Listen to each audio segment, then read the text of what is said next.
In this lesson, we're going to learn the difference between two structures, used to do and used to doing. Lots of students, even advanced ones, have a problem differentiating between these two structures, and it's kind of normal because teachers don't really explain this difference well. So let's start with used to do. Used to do is a fairly basic structure that we learn more or less at pre-intermediate and intermediate level. We use it to talk about past finished habits. For example, I could say, I used to watch TV all day, or I used to smoke a lot. Both watching TV and smoking are past habits. They are no longer true. Used to do is a structure we use to talk about something we did, but we do no longer. Because this structure is limited only to simple past, if we want to ask a question about a past habit, we're going to say, did you used to do something? Pay attention here and notice that because we are making a question in past simple and are using did, use is going to be used as an infinitive. Did you used to watch TV all day?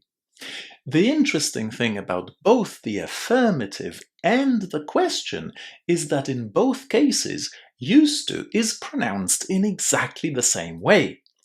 If you listen and pay attention, you will see what I mean. I used to watch TV all day. Used to. I used to watch TV all day.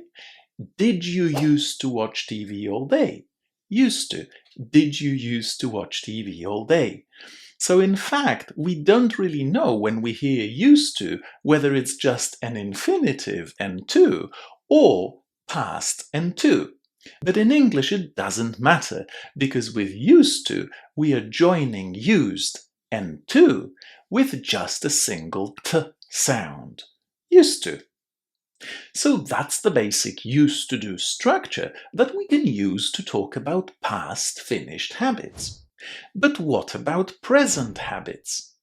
Now, many learners assume that if they say I am used to, they can talk about present habits.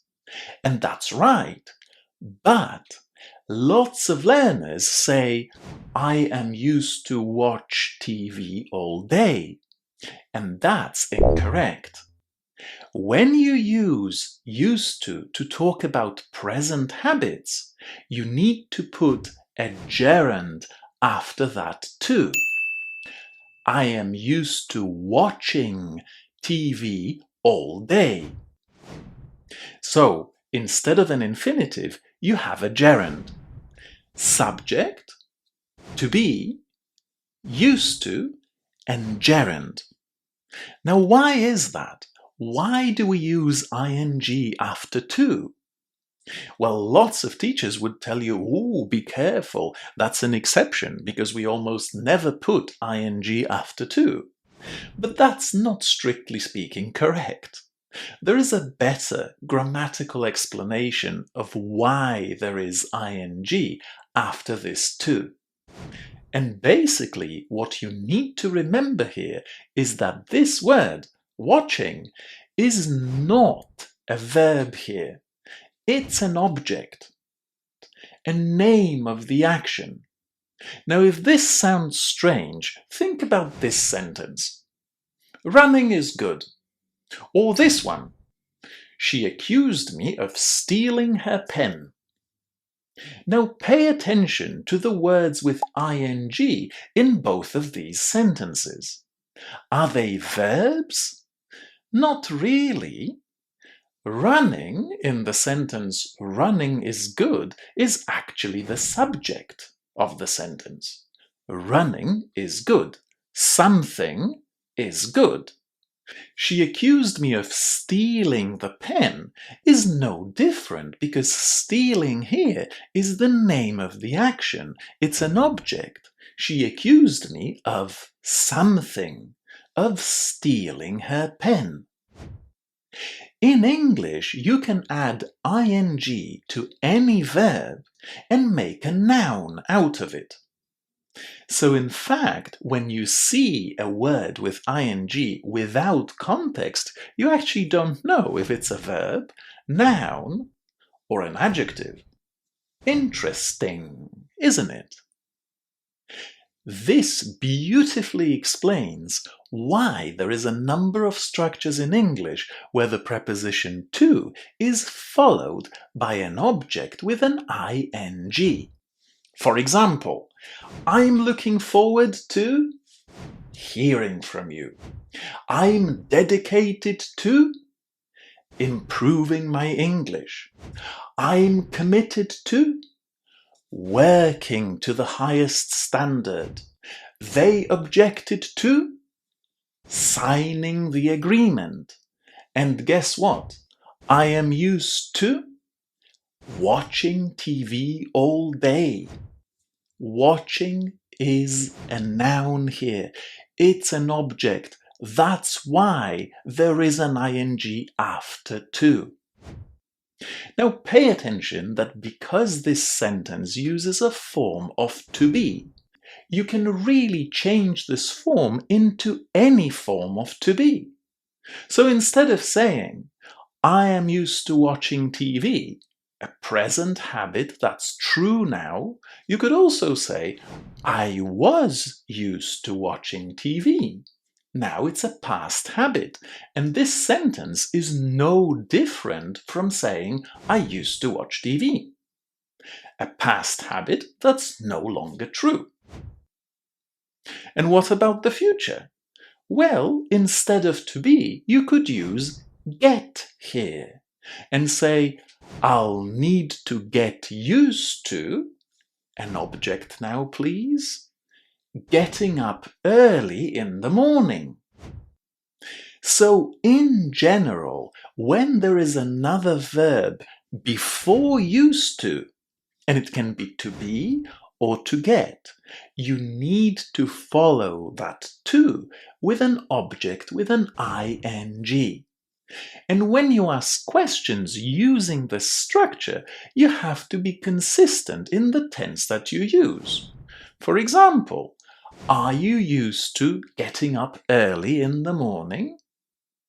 Will you need to get used to working from home? We basically need to ask the question according to the tense we want to use. Now, before I let you go, I also wanted to mention that used to can be replaced with accustomed to. You need to use this with to be or to get. So, for example, I am accustomed to teaching English every day. I'll need to get accustomed to getting up early. Accustomed to is a much more formal option than used to, but it will greatly increase your range if you speak about your habits in the Cambridge or IELTS exams. And speaking of speaking, remember that when you say used and accustomed, you don't put any extra syllables with the ed there. Used, one syllable, accustomed, also without any extra syllables. And just in case you didn't know that and you were saying this word as accustomed instead of accustomed, you should consider joining my online learning community, Your English Upgrade. Your English Upgrade is a wonderful place if you want to practice grammar, vocabulary, pronunciation, and improve your overall confidence in learning English.